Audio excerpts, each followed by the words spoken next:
Hello guys, so today I am going to create one video for anydesk for MacBook. So just you have to type anydesk for Mac.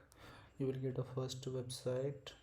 Just click on it. So here you can say according to your version system you can download from here. So for Mac OS I am just downloading it.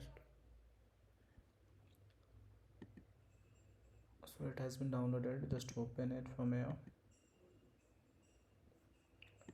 Just to move this from this application.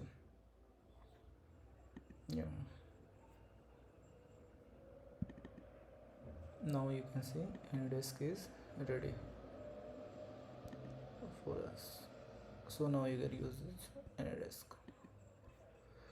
Thank you so much for watching this video.